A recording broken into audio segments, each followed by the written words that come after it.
Hello. Hello. Are we live? We're live. Hello, everyone. This is the High Sports Symposium. I am JT Matthews, and I'm here with the doctor on the Orange and Blue Network, and we are happy to see you.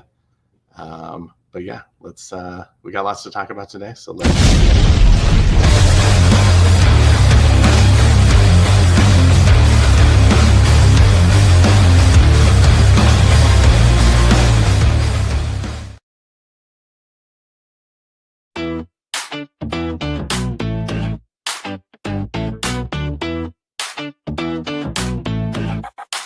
Yo, welcome to the show. Let me set the scene. High Sports Symposium, living the dream. Broncos in the house with that orange and blue. Nuggets making moves, watch that altitude crew. Avalanche bringing ice, check the skills they display. Rocky swinging bats, ready for game day. Rapids in the mix, kicking it with style. Buffs bring the heat, put the rivals on trial. Out talking JJT, they got the scoop. Mile high vibes, feel that energy rise. Sports on the menu, watch the crowd mesmerize. From football to hockey, we're taking it higher. Join the celebration, feel that sports desire.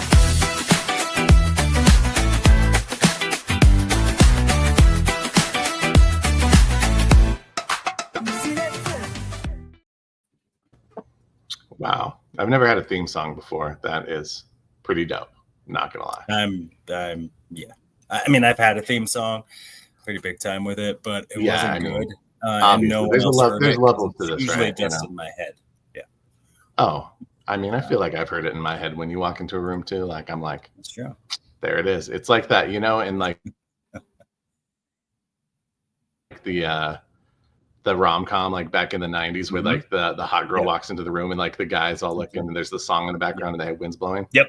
That's what I imagine for you. Yeah, for sure. Okay. I mean, I'm on the same page with that. Yeah. Why wouldn't we? Well, right, exactly. I mean, we're always on the same page. We never disagree on anything. No, never.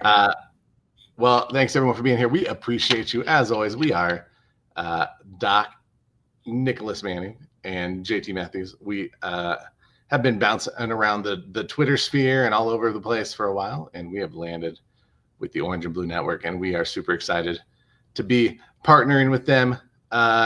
We're gonna talk all sorts of sports, but mostly I think Nuggets and Broncos today. We might sprinkle in some other things if we are feeling so inclined. But just wanted to say thank you to everyone involved for bringing us over. Appreciate you all, and we got some stuff to cover. So Doc, why don't you kick us off? Oh, I guess I'm kicking us off. Yeah. So this is again, we're partnering with. We are sorry, the Orange and Blue Network. I had a brain fart for a second, but we are happy to announce that, and we are just going to cover all the shows real quick that are on our and their schedule. So Monday, Wednesday, Friday at 11 a.m. You've got Orange and Blue Blitz. You've got Monday at 7 p.m. The Broncos Bros. Nothing Rhymes with Orange and Blue. Tuesday at 6 p.m. we have Broncos Talk. Wednesday at 6 p.m.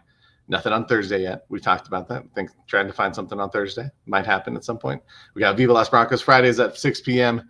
And then a few different pods that are not consistently on the calendar, but we'll get thrown in there every once in a while. So breaking news pod is Orange and Blue Fresh Squeeze. So for anything breaking news that comes up, that is where they will talk about those items. Every game day and 1 hour before kickoff, it's Get Bucked. Broncos game day pod stream or show, and then every game day after the end of the game is Buck Your Feelings, and again that's just to cover the game, how it was received, how the Broncos played, critiques, praise, all of the fun stuff. So yeah, that is the rundown. Yeah. Pretty love it. Robust schedule. So if you are a diehard Broncos fan, the network has everything that you need and want. It's like the Blake Street Bombers version of, just a stacked lineup. Yeah. Everyone's hitting 20 plus bombs, That's right. Just how it works. With that awesomeness that is the Orange and Blue Network. So if you don't yet, go please subscribe. Once the kind of relaunch of the Orange and Blue Network on YouTube reaches at least 539 followers. Why is that number significant, JT? That is the number of touchdown passes that my family member, yes, the lesser of the Mannings, Manning, had finished his NFL career with. And so once we get to there, we will do a giveaway for a orange, still in the crisp bag, Bo Nix jersey. Bo Nix probably even wants it. It's that dope. So if you can, go like, subscribe, do all the fun things. And with that, we're going to go ahead and kick off our show. Bye. How are you? How are you today? Yeah, I'm good, man. Happy Wednesday. It is hot outside. I went and picked up my kindergartner on his first day, and also was supposed to pick up my third grader, but he walked home without telling anyone. So that was fun. So I just stood out in the heat. It's like 95 degrees, and definitely am not feeling any certain feelings about that, but it's fine. You know, it's at least he's safe. He's home. Everyone's fine. He just doesn't listen. You know, that's what happens when you're in third grade. He's an extremely competent kid. You know what I mean? So I mean, that is true. And he knows it. And so, he did the right thing. As Kanye said, ain't nobody going to tell me nothing. Yeah. That's who we always picture to be his role model too. For sure. I'm saying that we talk about theme songs, right? Tell me that that tracks. Yeah, it is hot. Yep. Walked, let's see, half a block, or it's probably like 2 blocks there and a half a block back, because I parked by the mailbox. And for sure, was sweating. This hat's new, and I was like, I'm getting sweaty. I'm getting a little anxious. Don't really like that. But you know what? When it's freezing and stuff outside and the wind sucks, I'll be complaining about that too, because I am that guy. So for sure. But you know what? They're all back. We're all that guy. Both JT and I. So for those that are not familiar with the pod, we are brother-in-laws, and I can throw a rock and hit his house. He cannot throw a rock and hit my house, because he's got, like, if you ever watched Hunter Pence play baseball, watch the throw. He's a good baseball player. So like JT, great, good athlete, got his jumper, all the stuff. But he ain't got a cannon.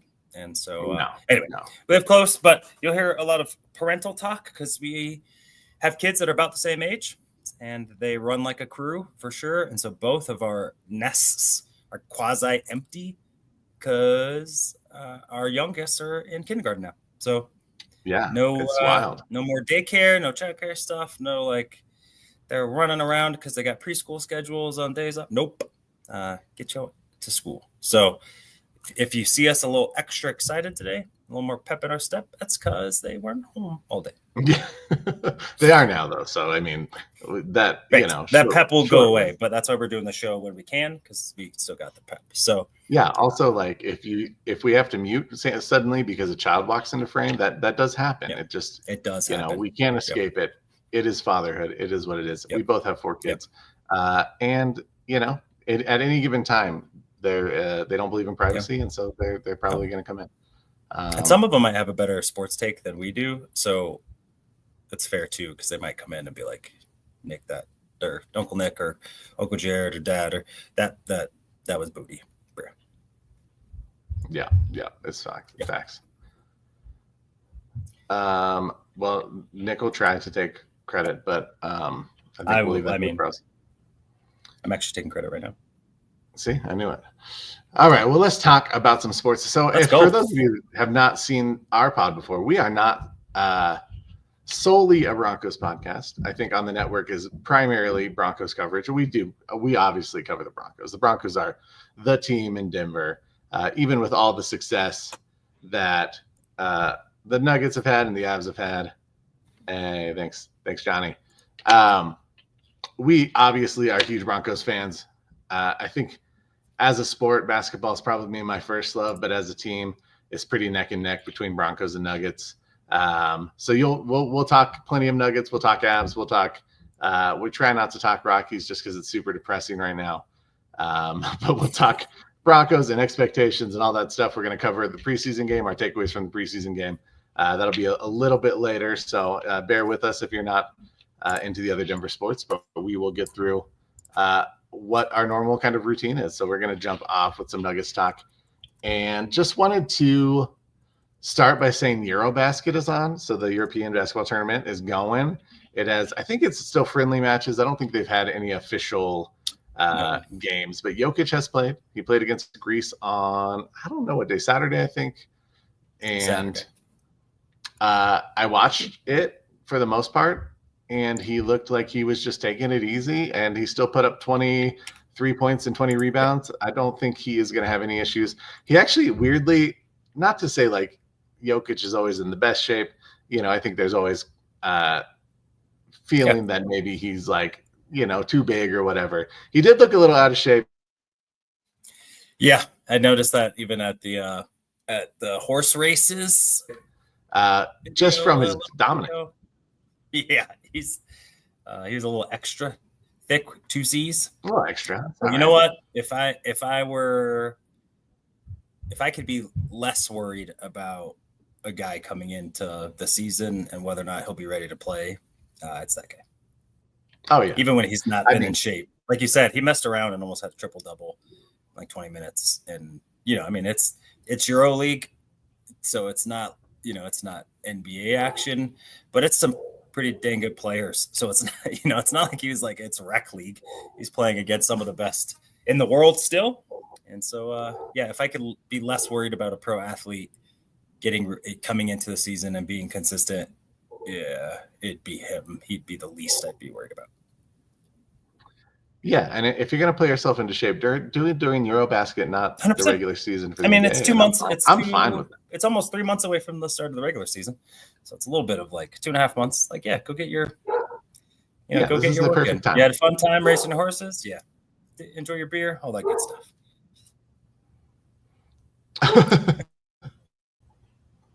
We'll get there. I promise. I know we're not all Broncos. I did preface that. We will get there. I swear. We don't have, and it's off season. There's not a ton to talk about as far as the other sports. So we're going to run through that a little bit. Did want to mention the Nuggets schedule has dropped. I think the first thing that really dropped was the Christmas game. Nuggets will be playing the Timberwolves. That'll be the nightcap, which I think is great for Christmas. Like, yeah, me too. If I'm going to catch a game, it's hard to catch it when the kids are opening presents. It's hard to catch it during dinner. Like, let's get past all that. And then my gift is that last game at the end of the day. Watch Jokic dominate the Timberwolves, hopefully. And like we are rolling. I'm excited for that matchup. I think it's the perfect matchup. And it shows that we still the league still likes us enough to put us on one of its bigger schedule days. So I'm a big fan of that. Yeah. And it's awesome because the Broncos play 6:15. Goes right into Nuggets action. That's true. I didn't be able to pull up like screen and screen. So really celebrate Christmas.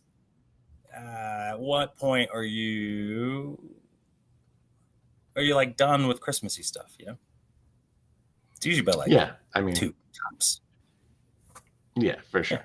For sure. And sink in. I always get through dinner. Couch watch some stuff. Then it's smooth sailing from there. Yeah, for sure. But yeah, I think it's a good representation of the Nuggets being, on the national radar and the league recognizing that this team's going to be pretty good. And so should we, because this team will be pretty good. Yeah. Yeah. I don't got much more Nuggets. We can jump to Broncos. Seems like everyone is antsy to talk Broncos. So let's just we will, what's the word I'm looking for? We will tailor our show to what the fans are asking for. And the fans are asking for Broncos. And, there's not a lot of additional news, so let's jump into Broncos. We do want to hype up a sponsor. Doc, you want to take that? Yeah, so here at the Orange and Blue Network, we are sponsored by Dubby, which is an energy drink. It's made from, I'm a caffeine head, drink caffeine a ton.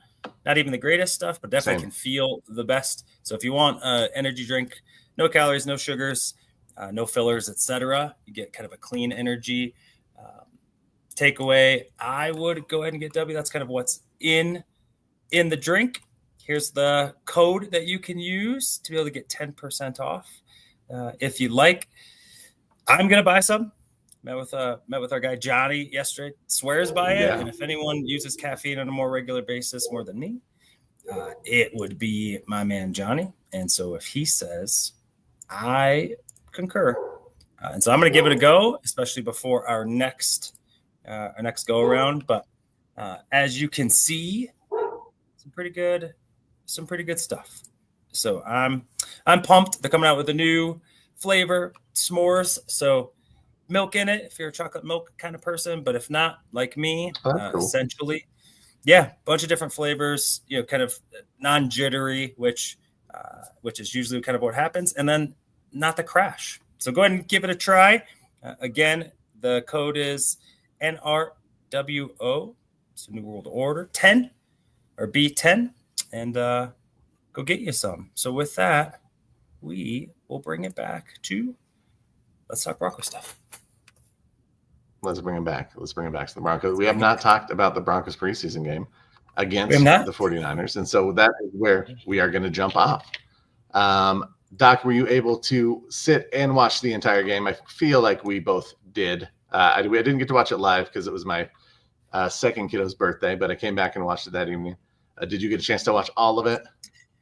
I did not watch all of it live, but I did. I have watched it twice since. Yeah. Having the NFL access and being able to check out some of the plays in the All-22 as well as the condensed version. So if any of you are not really like, I got to watch, live, the condensed version of games is phenomenal. You can do it anywhere in time. So, yeah, been able to see it. I'm going to give you kind of my opening impressions. Yeah, please do. Let's take it back a little bit. Last Monday, ahead of joint practices, Sean Payton, as only Sean Payton can do, essentially said, this is one of 7 teams that I've coached coming into a season that I feel has Super Bowl potential. To do that, you have to be able to win your division, be able to win a home playoff game, and then go deep in. And he feels like this group is made up of that stuff. Along with, said, relatively soon, Bo Nix will be a top 5 quarterback in the league. So, he's hyping up his squad. I think he believes it. I don't think he'd say that if you don't believe it for Sean Payton. And no one believes in himself more than Sean Payton. That is for sure. And so with that, our guy set some really high expectations. One that we all had and loved. But I know you, Nervous Nelly over here, get a little worried when you get a little extra hype put out for you. And so the offense definitely, our first team offense, even the first drive for the defense against the 49ers choose after really kind of dominating the practice previously was underwhelming, and since then I've seen it. Your guy, Nick Wright, literally the only crappy Nick in the world. He's the one. We had to give up one. There has to be one. And then one bad one. And then of course, yeah. So we gave that one. And of course his last name had to be Wright. Which is just weird. But but everyone's kind of coming out. And I think you see the shrapnel in return of is Bo Nix really it? Their playmakers aren't good enough, all of those things. Is the hype a little cart before horse? Now, it was underwhelming in the sense of what the first team did. But if you're gonna sing the praises of a team before the kickoff, and then the echo the demise of that team after the first quarter, I do think that's probably a little over the top. But that's why fans come from the word fanatical. But I think there's some cause for concern, just a little bit. What about you? What was your initial takeaway from watching the game Saturday night, or the game that occurred on Saturday night that you watched on Sunday? Yeah.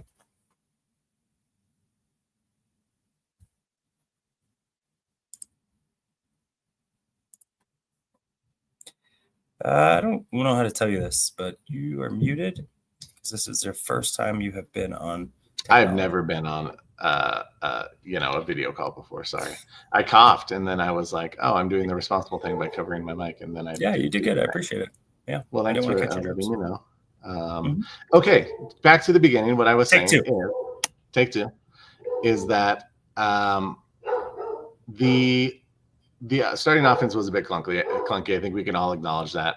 I think we expected that first team offense to go down and score.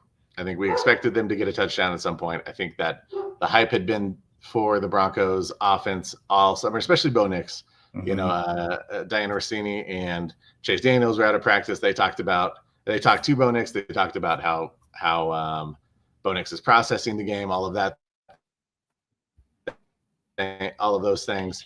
All the hype going into the first preseason game was about Bo Nix and that offense. And I think that it is fair to say that they did not hit the level of execution that we were hoping they would. Now, that's not necessarily a big criticism. It is preseason. This is where you work out the kinks. But I think it is fair to say a lot of people were disappointed with I don't know about the effort, but what was put out there, the product of that for those first two drives. They did come away with 3 points, but we would have liked to see them execute a little bit better. As the game went on, if we're talking just kind of overall feelings, my feeling was obviously this defense is dominant. It's one of the most dominant, if not the most dominant defense in the league. We'll see how it plays out throughout the season. And it's deep. Once you got past the first teamers, those second teamers were out there flying around, putting their stamp on the game. The 49ers offense did not have a chance to recover. They did not have a chance to breathe at any point during that game. And it was nice to see. It makes you feel a bit better that if someone goes down, that you've got maybe some guys that can step up and play, not guys that are good enough, quote unquote, but guys that can actually fill a role, and maybe not to the same degree as those starters, but have confidence, trust their teammates. It feels like a legitimate cohesive unit. And that is something that Broncos fans, even with the maybe underperformance of the offense, Broncos fans should be excited about the defense in my mind. But that was kind of my general takeaways. We can jump into some more specifics. Did you like what you saw from the defense as well, Doc? Yeah, let's go to defense one. So remembering, they did not play with their starting inside linebackers. So just for us, there's some context of some things. And, I liked what I saw, partially because they did give up points, right? I think that there's something to be said about, getting punched in the face a little bit, right? You walk into the ring, you think you're the bully. We've been dominating these guys in practice, and then we're going up against the twos. Like, we got it, probably. Smell on your own success. And I like that they got punched in the mouth. Hey, you know what? This league isn't built on rollovers. If you're going to come in and win a Super Bowl, it starts first drive to the last drive. But I think the biggest tell on whether or not a defense is going to be good is, do they bow up, right? So I'm so good. But do they respond, right? So the 49ers go down, score a touchdown. I think there's every reason to point fingers at each other, all that stuff. McMillan giving up a big play in there for a guy that's kind of trying to probably press quite a ton to show that he deserves to stay in the, in the rotation and maybe even be a starter in that nickel position, to then come out and essentially dominate the rest of the game, whether it's the ones, whether it's twos. And so my impression, I think, was excitement because, it was, we have to respond. And then they did, right? So it wasn't, they gave up a touchdown and then another long drive. And then it was like, all right, guys, we gave them the one. Let's stop messing around. In 2015, that no-fly zone defense, they weren't always great in the first quarter, right? So teams would be able to kind of move the ball on them, especially early, and then the team would adjust and then guillotine them, right? And so if a team scores in single digits in a football game, you're probably going to win. Doesn't matter when they score those those single digits. It's whether or not in totality do you keep them from scoring. So I love that. I'll go to a little bit of some individualized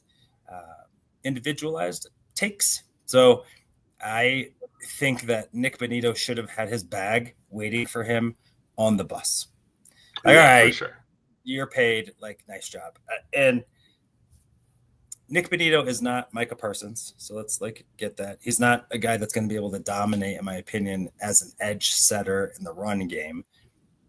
But he doesn't have to, especially when 3 or 4 times a game, he absolutely wrecks the offensive game plan.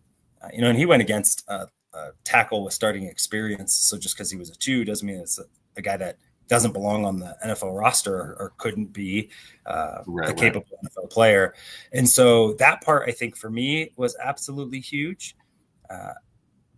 And I think watching the secondary kind of come back to earth a little bit and respond. I really liked what I saw from JD Barron, or from Jade Barron. Thank you.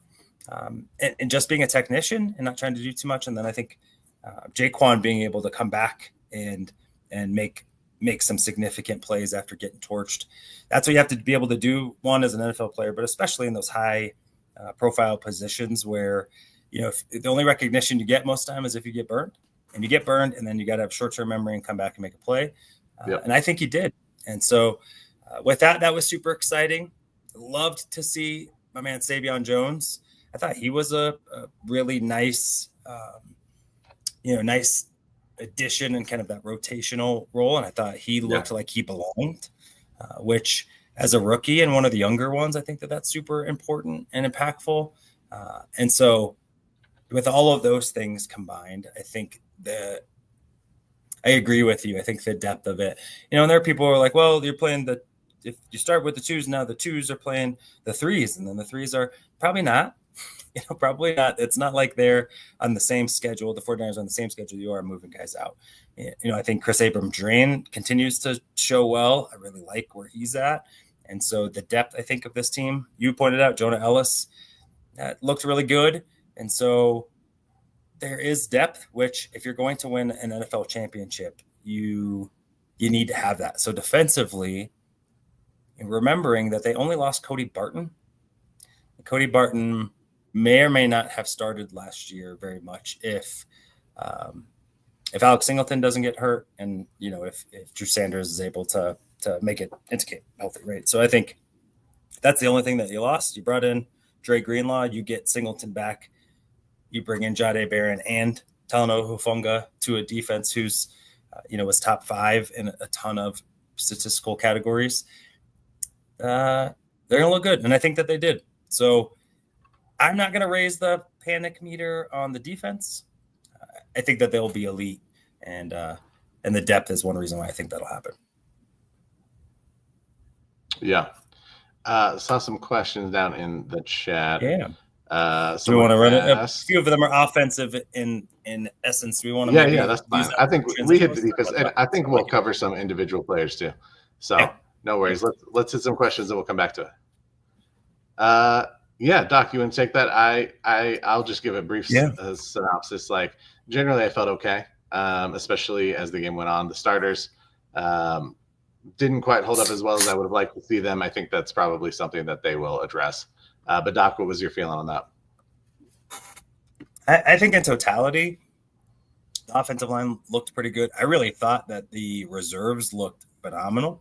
Yeah. I saw Brandon Thorne on Twitter, or Guy Robbie, Frankie, guys like that, really recognizing it. And especially when it comes to Matt Pert, Alex Forsythe, Calvin Throckmorton, guys like that were absolutely just steamrolling dudes.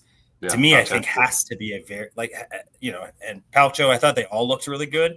Yeah. I think you could see where maybe some of the miscommunication happens on that safety. There's a free rusher. It's just cohesion with the unit. I don't think no one missed a block, and by getting beat one-on-one, it's that someone missed an assignment or a route wasn't recognized. You can see Troy Franklin kind of coming over the middle if Bo is expecting that. So that to me is kind of offensive game planning and knowing your hots. I don't know that that's a offensive line issue, and so I wouldn't say I was blown away by the starting group, but I wouldn't say that I was underwhelmed either. It was they're good. I expect them to be pretty good. I think if we don't have a Cortland Sutton drop on third down, etc., I think we probably come away with points on that first drive as well. And so I liked what they did up front. I really think that this next game will be much more telling. I think that the starters will get much more run. I doubt that they would play much, if at all, in the third preseason game. On top of it, they're practicing with Arizona this week, so I think that they're going to get a lot of good work. I'm not really worried about the offensive line. I think if there's one aspect of this team that is hopefully more predictable than any other, I think it's offensive line. I think secondaries can be more volatile because of schematics, quarterbacks that you face, all that kind of stuff. I think a lot is outside of your scope. Offensive lines, because they're the ones dictating the action, and this group has been together now. And Wattenberg was even a part of the team 2 years ago or 3 years ago. So, as being the backup center, so they've gotten a lot of run with each other for a while, and all of them started last year. And so that group is the least of my concerns, literally the least, actually. Outside of, never mind, I'm not going to go facetious. So I really like it. With that, then I think for me, this is kind of the $1 million question, right? Is Bo Nix going to take, or is the league going to catch up to Bo? Right. Or is Sean Payton and Bo Nix stay ahead of the game? Trying to think, who, Peyton Manning, right? First year interception NFL record that still stands. No, it didn't. Yes, it did. No. Jameis Winston took that, didn't he? Oh, yeah. No, maybe. For a rookie, it's a record. Jameis threw it 30. Like, still one of the most tremendous things that's ever happened in sports. And so, will he regress? I think that's a really, really good question, Chad. I think it's possible that statistically he regresses. Sure. And part of that being, hopefully, that the run game is twice as good, or he doesn't have to be as good at throwing the ball. And I would say in totality and yards and all that kind of stuff. Hopefully not completion percentage, sacks taken, all that kind of stuff. Right. So, but the risk is real. I mean, he's Kay Adams, and right, like, people love that dude, and he doesn't have Jaden Daniels' elite athletic traits. He is a really, really good athlete, like for reals. But he's not an upper echelon track star or Vic arm or that kind of stuff. So there is a risk for sure. And to me, whether or not he has a sophomore slump will have more to do with the cohesion between him and Sean Payton than it will on Bo Nix's ability to play the game. And so that would be some of my stuff. So I don't think so. I don't think that there will be. But I do think that there's a risk, and you really want to see more consistency from that passing offense through this week, which, it sounds like Monday was a really rough go for the offense again. Tuesday was not. It was probably maybe one of the few days that the offense won outright. I haven't really dove into today, so I'm not really sure how things have went. And then they'll have tomorrow. But you really want to see, the start to the season that was where he left off last year and not where he started last year, which was brutal. And right. I think that it'll be a Sean Payton thing, to be honest with you. Does he put him in successful opportunities? Is this run game able to get him in 3rd and 2s and not 3rd and 7s? Yeah, and I think all of that is stuff that's outside of his control. I think if those things happen on a more consistent basis, he will be a better player. If those things don't, I think statistically he could come back to the pack. I think that would be my concern. So hopefully Sean is listening to this, and those silly internet shows, as he says, definitely and heeds my advice, and does that. What do you think? Do you think Bo Nix is in store for a sophomore slump because you think negatively about everything? You know me so well. I think I actually feel the same as you. I don't necessarily think it's inevitable. I think there's a possibility. There's always a possibility that once people are able to aggregate tape on you and get that into their film study, that they're going to take away things that that Bo was successful with last year. There's just that level of detail when you're on the NFL level that guys are going to study you. They're going to study your game. They're going to study your tendencies, and you've got to be able to stay on top of it. I think the thing that benefits Bo, that doesn't benefit, or at least historically hasn't benefited starting quarterbacks in their second year. He's 25. Yep. I think that does matter. I think he's had. I think not only is he 25, but he started the most games at quarterback in college football history. Yeah, and this is his first year with the same offense that he's had since high school. Yep, same offensive coordinator since his dad coached him in high school, which for him was actually a while ago. It's not like he's a 21-year-old kid, and it's like he played high school 2 years ago. It's like, oh, yep. He played 5 years of college football with 5 different offensive coordinators, and then a new one in there. Yeah, it's a long time. It's been 84 years.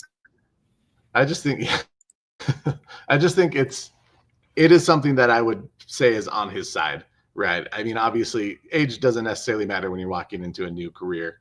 I think some of that is just dependent on work ethic and your ability to process. I think he's shown that he has the work ethic. It's shown, or at least there's confidence in the building that he is processing the playbook and he's understanding at a level that's high, and that he's able to execute it on paper. I think it's just a matter of, we have all of these new wrinkles that we're throwing in, all these new plays that they're throwing into the playbook, all of this new terminology that is still being learned. I think we have to be patient with that. And I do think that there's something to not taking too much away from this first preseason game, just because the first time you get into, even in a preseason setting, it's first real competition, first real game situation. I think that everyone's kind of shaking off the rust to a certain degree, including your starters. I don't think anyone's immune from that. I think, life is messy for people. You have to get back into the zone of like, hey, I'm back at work. This is what we're doing. I'm back into the routine of things. I think that's why I try not to overreact to preseason. I mean, we've seen teams get 0 wins in preseason, then come out and dominate in the regular season, and vice versa. So I don't want to take too much away from it. I do think that, I think we wanted to see more, and I think that at some point we will see more in the preseason, and I'm hoping that that'll be against Arizona. But, as far as the sophomore slump goes, I think that he is in as good a position as he can be, especially with the coaching staff that he has in place, the quarterback coach that he has in place, that they can try and stay ahead of that. I think when you're talking about Sean Payton and his staff, you're thinking of a pretty advanced, forward-thinking offensive staff. And I think that they have the ability, as opposed to some other staffs in the league, to stay ahead of kind of those trends. I am always impressed with Sean Payton's ability to stay kind of ahead of the trends, even at his age. As a lot of times as coaches get older, they shrink away from wanting to meet the younger demographic of where they're at. They shrink away from trying to be approachable and a player's coach, and they say, this is the system and we're going to rock the system. But I don't see that with Sean Payton's staff. I think when he was talking to Chase Daniels and Diane Rossini, he kind of brought that up, like, hey, we have to do new things with the new with this in this day and age to keep these players invested, keep these players interested in what we're doing. The stuff that appealed, like I'll make references that are 20 years old that they don't even know who I'm talking about, even when it comes to NFL players. Sure. Right. And so I think that is the advantage that Bo will have coming into a second year. So I'm not anticipating a sophomore slump. It's always a possibility, but I think that if anything, he will have some consistency that we saw at the second half of last year. Maybe not all the way through. There's definitely going to be struggles at some point during the season. But I think he's set up for success. Yeah. I couldn't agree more. I think it's all right in front of him. And to me, at least what I know of Bo Nix, we haven't hung out in a while, so I don't really know. But I think he has a professional mindset, right? Where for sure. He understands that this is a profession, right? Because like any job, there are people that just work there because it's a paycheck, find something that they're good at, and that happens to be what they're good at, but their passions and a lot of things outside of it. And then there are maniacs like Tom Brady or like Drew Brees or like Peyton Manning, who's just, this is it. And I think Bo Nix is wired that way. I think that he will never be happy with where he's at as an NFL player. And that to me is the best part. And not like that I recommend that other people drive themselves into the ground, but I want my starting quarterback to be that kind of person. 100%. Because I think he's not going to, he's not smelling himself. He understands that this league, they'll love you one day and they'll spit you out the next. And there's a lot of people that still doubt whether or not he's going to be a continued starter. I think, who was it? Was it ESPN or Sports? Someone came out with a prediction that, he's going to lose his job in 2027 and no longer be a starting quarterback for the Denver Broncos, right? It's like there are outputs or outlets or reporters or fans in the NFL that think that he got lucky, that he is Mac Jones 2.0, which is just weird to me. But I think hopefully that chip stays there then, as a continued desire to be able to show the world that they got it wrong. The worry is always that if you focus too much on, right, are you really working and progressing on what you and Sean are doing, or you doing performative stuff to show other people that they're wrong? So that one, right. I think that he'll err on the side of the right direction, but I don't know that, and with the fame and focus and attention that happens probably on NFL quarterbacks, it probably makes it really tough to decide which information is real and what you're looking at. And so that said, I do think, at least let's talk about the schedule and how that maybe plays into it, in my opinion. Yeah. Right. So so last year you start on the road in Seattle with the new coaching scheme for the Seahawks, which is a really hard thing to prepare for. So you don't know what you're looking at for a little bit. And McDonald up in Seattle runs a lot of really disguising pressure looks, guys standing up all over the place. And then you get Pittsburgh right after, right? So coming into that last season was the best defense in football from the previous season, and they played like it. And so those are your first two games in the NFL. Like, that's not ideal. This year, to be able to get the warm-up, they got the Tennessee Titans. Yes, that is still a football team. And so you look at that about an opportunity really just to start off on the right foot, right? Like what are we going to be able to do? How do we dial it up really so that the offense in general plays well and gains momentum, that we're not having Bo throw 40 times for no reason, that we have the run game, a nice mix, using the play action game. You're really taking advantage of guys who are yak guys. So you got Evan Ingram now, who is the best tight end in that room in some while. And you got J.K. Dobbins and R.J. Harvey, who, if they get the ball in hands, can create some nice plays. And then we saw what Marvin Mims could do last year. So to me, I think that is a really good jump off point. The Colts, who they get next, are, they're a league average team most of the time. So, but definitely not a defense, in my opinion, that you are scared of to play against.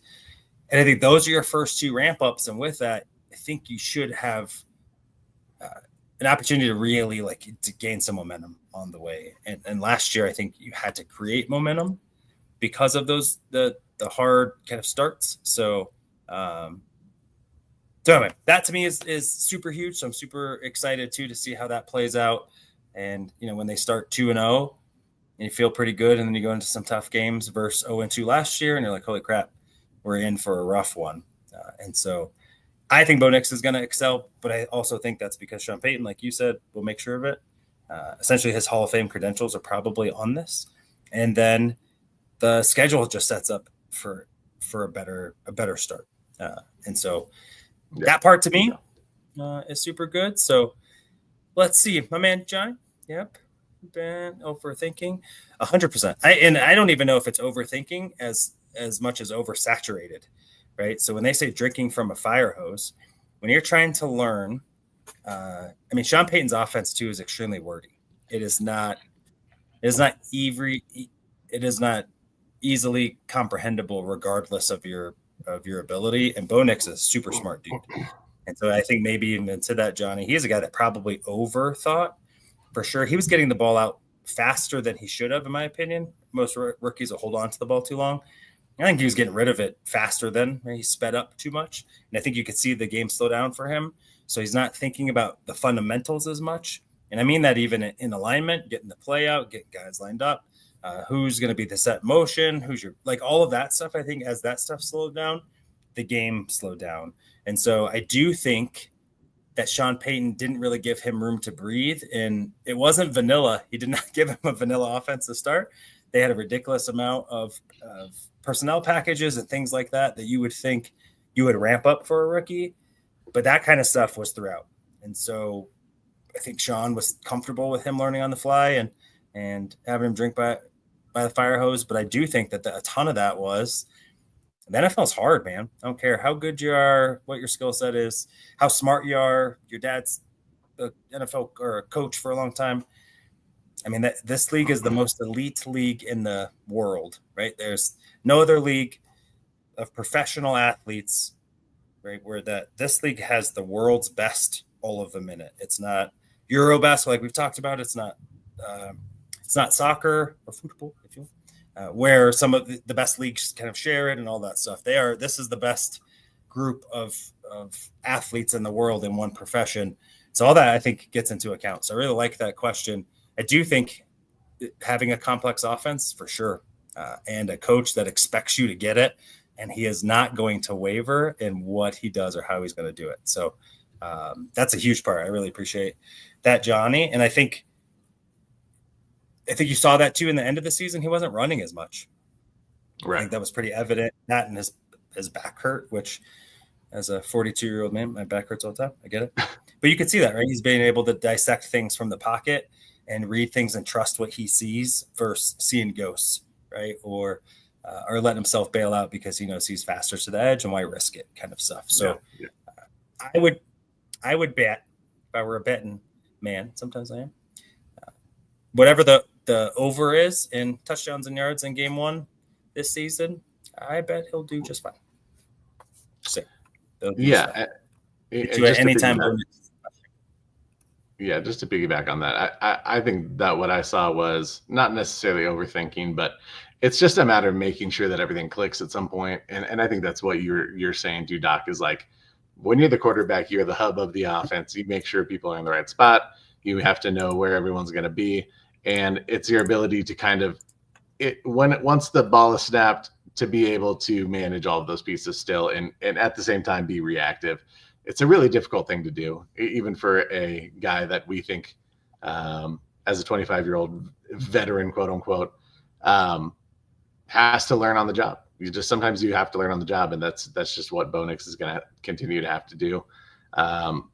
Second year is going to be tough. There's going to be more expectation. There's going to be more pressure. There's going to be more pressure from Sean Payton on Bo Nix. There's going to be more pressure from Bo Nix on Bo Nix. There's going to be more pressure from Broncos country on Bo Nix. And I think that probably all of that goes into consideration. It maybe not at any one given time, but we talked about how dedicated Bo Nix is. He's going to meet Drew Brees in the offseason. He is, picking the minds of the greats around him. He is studying playbooks. He's coming up with play calls. He's doing all these things in the offseason. And sometimes you just need time for that to marinate. It doesn't always click overnight. That the trade-off isn't always immediate, right? And so I think that that's probably what we saw that first drive. As he gets more comfortable, as he marinates more, as he goes through the steps, even outside of game situations, he's going to get more confident in those moments. But also on that same token, you're right. It's the NFL. You're not going to win every time. You're not going to win every matchup. You're not going to win every play. Sometimes you have to settle. You have to take a loss. You have to throw the ball away because things aren't executed the way that they need to be executed. And this is just an early snapshot. I hope my one hope for next game is that they do try and establish the run game a little bit more. I think that there were moments, especially with that starting unit, I think they wanted to give Bo some things to do out there. And I think that they were successful as far as getting him reps. I didn't see as much in the run game. I'd like to see them try and set the tone and just get that going a little bit more. That would be my only real criticism of anyone. And that is just hey, let's scheme up this run game. We've been talking about it all off season.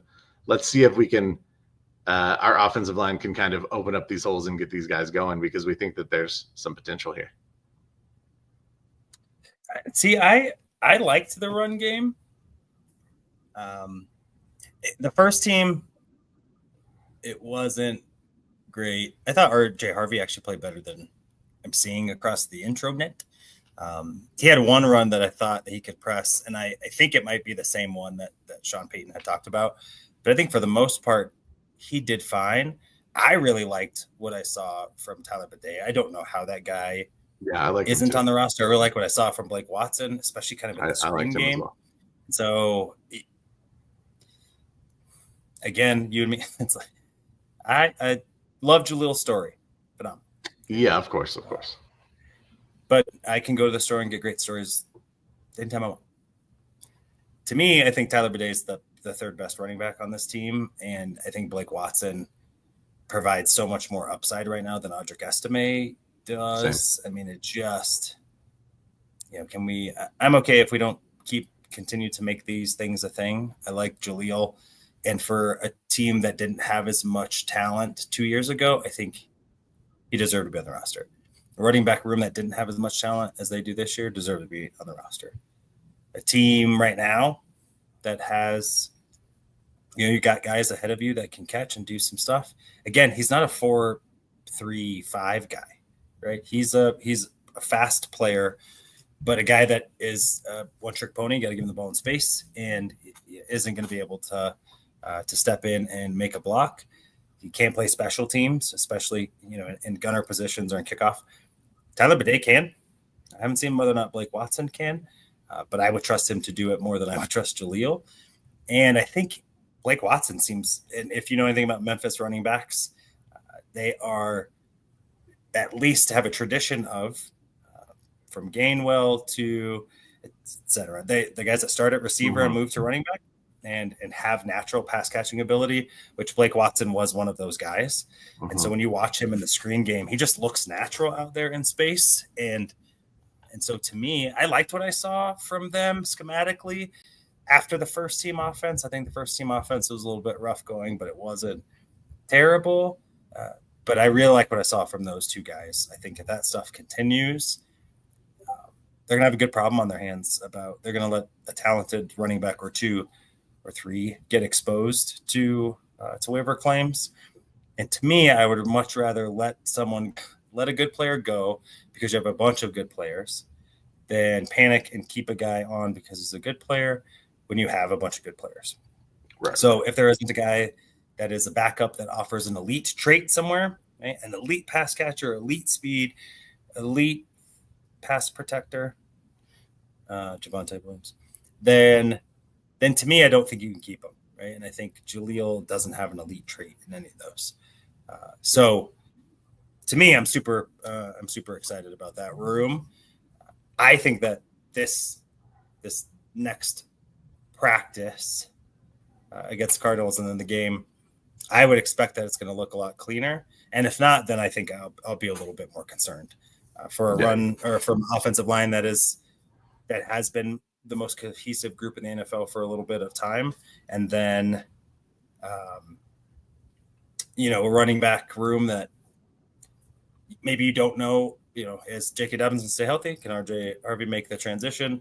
Audric Estime mature, stop trying to be the Shady McCoy and be Jerome Bettis, or maybe Tyler Bidet and Blake Watson are, they're good third teamers, but they're not guys that can contribute. Hopefully we get some more answers. Is it Saturday? Friday? Saturday? Friday? That's a great question. I'm not sure. I think it's Saturday. Yeah, that's my guess. I think that they're. Yep, they play Saturday, 7:30, and then the following Saturday at 11 a.m. Because of course I have a whole bunch of kid stuff to do at 11 a.m. Appreciate you, Broncos and the NFL, building your schedule around us and my availability. It's a D-bag move for sure. Totally. Two quick things I want to hit. I just want, someone who left a good impression with you through that first preseason game, and then I want to get into Arizona, kind of what you want to see in that. So let's do that real quick first. Just name maybe one guy or maybe a guy in a Troy Franklin. Franklin. I'm on the train. I think there have been people that were maybe a little bit on there a little bit earlier than me, but not a lot. And through camp, he's looked really good. Remembering he was one of the youngest players in the NFL last year, coming into him and Audric actually. And so you can see that he's kind of grown into his body a bit more. I don't know specifics, but you can tell how he's carrying himself. He looks sturdier, which as a 6'3" receiver, you either, again, have to have elite traits, right? Or you got to be really sound at route running. And I think he was either of those yet. But you can see his route running has been much better. His contested catch willingness and effectiveness has increased. His ability to be able to not have drops, right? And I think that was one of the big things that really separated him from playing last year, because his speed, is he the fastest player on the Broncos? Like, he might be. Maybe. I know that Marvin Mims is fast, but Trey Franklin is also like long-legged fast, he is, he's covers some ground each step fast. So if you're going to throw a go route or a post route to a guy, he's probably the guy, if I had my choice on that, he'd probably be the guy I would like to throw it to, because he's 6'3", has vertical speed. I think Marvin is a tremendous asset, but he's 5'10", and give me 6'3" if I'm a quarterback throwing that ball. So I was extremely impressed, really, throughout camp and then into the first preseason game. I thought he played really well, and within himself, he didn't try to do too much. He was productive. He had a curl route on the left side, a quick hitch route that he caught. He caught it with his hands, secured the ball both tight, and went to contact. And I just thought that was right. Like, he's not trying to dance. He understands his job, get north and south, get some extra yards. I just, that all kind of shows maturity, which, for him, then that ceiling was he could be a pretty good player in this league, even catch the ball. To now, he has all the physical traits. So if you get some maturity and the trust of your coaching staff, you obviously have a lot of it with your quarterback. I might blink and say that by the end of the season, he's wide receiver 2. And I don't even know by the end of the season, because I think the upside's there if he can be a consistent route runner and catch the ball. I mean, 6'3", fast, good hands, if he's coachable, sky's the limit, man. He has an immense ceiling. So off top of the dome, he's a guy that I was pleasantly surprised with, just transferring what we've seen throughout camp to play on Sunday, especially from where he was at. He showed his mental fortitude by getting cussed out every single day. So much so you could hear it. It was uncomfortable on the, on the hill, to a guy I think is, has been one of the camp stars. Yeah. No, I like that. My pick is Jahdae Barron. And I think that he was, for his first game action, I think he was about as good as you could ask. I think that he is a willing tackler. I love that in a quarterback. I was just thinking about some of the better cornerbacks over the years that were great tacklers. And he immediately reminds me of some of those guys as far as his willingness and ability to not allow yards after the catch. I was impressed by his ability to just kind of be in the right place around the ball when he needed to be. His ability to close on the ball was really impressive to me. I still would like to see him matched up a little bit more on the outside, just to see what his capabilities are in that situation. He played a lot of zone. But as far as, a rookie coming into a really good unit, there's a chance that you get overshadowed by some guys who've been there longer and have done it for longer, or maybe are a little more familiar with the scheme or whatever. But he didn't look out of place. He, to me, didn't look like a rookie, and I think that's a really good sign for the Broncos. Before we jump off, expectations kind of for Saturday's game, things you'll be looking for, players you'll be keyed in on, anything that you want to see the Broncos do or be active with. Yeah, well, you hit on that. I want the run game to look good. Yeah.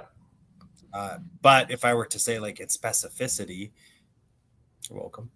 I want to see Evan Ingram. I want to see Evan Ingram have an early impact. It doesn't have to be but I want to see how they're going to use him, partly to put it on tape a little bit so that other teams have a lot to think about. I mean, right now, in theory, We have an idea of what Evan Ingram might be in this Joker role, but Sean Payton hasn't had, in his time in Denver, has not had this kind of player. And so really, like, we don't know what it'll look like in Denver. We haven't seen it. We obviously know tape from who he's had before and all that stuff. But all that sounds theoretical. He's probably the best version of this that Sean Payton has had in an offense in a while from like the tight end position. Sean Payton has had a ton of jokers, as he calls them, within the running back room, from Sproles to Kamara to Bush, etc. But tight ends, he's had really good, I think, traditional Y tight ends. Yeah. Not a ton of guys that really can short to intermediate. He had Jared Cook for a year, but Jared Cook that's a jump ball guy. That's a deep seam guy. Sure. And so Evan Ingram, I think, is a guy that will win on third down and underneath. I think that they'll use him. I would love to see. I need to see how that's going to look for my own mental health, and I think for the NFL to be a little worried. Like, oh, yeah, Sean's going to be in his bag. Yeah, no, I like that. Again, I'll echo the running game thing. I want to see. We heard, or at least I heard, I don't remember where, probably an interview or maybe just in the Twitter sphere. Bo Nix has been running some RPO. I'd like to maybe see a little RPO just to see what he's looking like. His ability to kind of make those reads on the fly and use his legs if needed. I think that's just something that not necessarily is make or break for that game. I just am curious to see what it looks like on the field. I do think that Bo's going to be an asset with his ability to run the ball. So I do want to see his ability to kind of when a play breaks down, what he can do with it, whether that be with his arm or his legs. I want to see more from Marvin Mims. I want to see if Marvin Mims is ready to come out there and battle for a wide receiver 2 spot. I want to see him line up and win. That's my hope in game 2, aside from the things we already talked about. I think that I don't know. We've talked about how we feel like this, at least previously, we've talked about how we feel like Marvin Mims taking a step forward could be a huge boon for this team. And I'm really, that's something I would really like to see. I think that potentially Troy Franklin could be that guy if Mims turns out to not be that guy. But I think that Mims even brings a certain level of speed, and your ability to kind of move him around the field is interesting.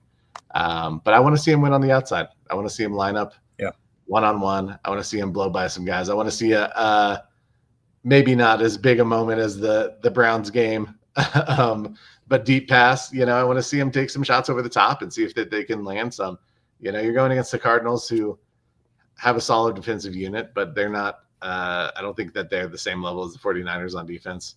I think that you could probably play a little bit more against that unit with your play calling and just really open it up, just to give your guys, especially if this is going to be the game where you where the starters are going to get a little more play than they would in the other games. I think this is the opportunity, and I want to see Mims kind of take it and run with it. Yeah, someone's got to step into that. I think it sounds like Vele had a scope. Sounds like he was, a little knee action, a little surgery. Of course, getting opened is fun. But someone's really, in my opinion, I like in theory, right, having a whole bunch of receivers who are like good at a whole bunch of stuff. But I also think it's better if that there is an appropriate pecking order, right? Gordon Sutton to who's your second one? Who's the guy that in most situations that's going to be my next look. So I agree with you. I don't have a preference of who. I love Pat Bryant. I think Pat Bryant is going to be a baller at some point. I think so Troy too. Franklin has shown some. I do think Trent Sherfield showed he can be an NFL receiver. I might say he's going to be a number 2. But I like the pieces there. That said, sometimes when you have, what's the saying? If you have 2 quarterbacks, you got none, right? If you don't have a 1A running back, do you have a good running back room? If you don't have, a alpha wide receiver, like, do you have a good wide receiver room? So to me, I think it would behoove them to really emphasize, give a couple of those guys an opportunity to really show whether or not that stuff is translated. In my opinion, the higher upside guys are going to be Marvin and Troy. And so I think this team would be significantly different if either of those guys is the 2. Love Vele, but if he's the 2, him and Court, not a lot of yak, not a lot of big play after the catch kind of stuff. Troy Franklin and Marvin Mims give you that special, like if you get the ball to them on a 6-yard hitch route, it could be the house. And so I think that this team needs much more of that. So I agree with you. I think that that'll be something to look for, and I think we'll get a better sense of it for sure. Yeah. I think that's it for today. I was reading some of the comments. Jake, he had Jeremy Shockey. He had late career Jeremy Shockey. I don't know if that's the same or, I don't know. He had Shockey in New York too when he was there for a little bit. Yeah, that's true. That's true. But I don't know that those two guys are the same kind of player. I think Evan is much more of a receiver than I think Jeremy. Jeremy to me is he's just a well-rounded Y guy. I mean, he's a guy that I would trust to do all of that stuff. But I do agree with you. Jeremy Shockey, in my opinion, is a Hall of Famer. So Jimmy Graham's probably the closest that I can think of. I think Jimmy Graham, that would be a really good one. But again, to me, he was a jump ball seams guy. Yeah. I don't know if I want him as a technician in the middle of the field. I think Evans made himself into that. But we'll see. And again, it's a little like you might be right that maybe they're the same type of player, but I don't know that because we haven't seen him do that in a Broncos uniform yet. Yeah, for sure. All right, Doc. Well, we are going to call it a day. We appreciate everyone for being here. D-Rock, Jake, everyone else that I can't see right now in the chat, Johnny. Appreciate you guys. Again, we're happy to be here with the Orange and Blue Network. Greenlaw. Yeah, probably not. Actually, you know what, man? Sean's weird, and Dre might. Maybe I guess it's always possible. I would rather him not. Yeah, I kind of feel the same way. I don't have any worry about Dre Greenlaw being ready for week 1, and Alex even, to be honest with you. Yeah. I'd rather just get healthy as much time as we can.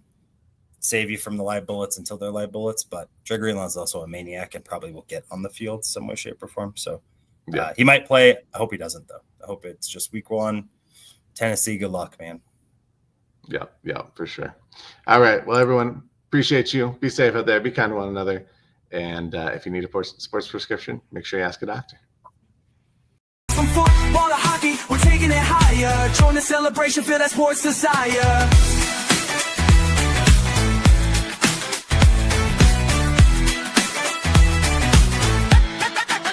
So grab your crew, let's hit the show. My High Sports Symposium, let the good times flow.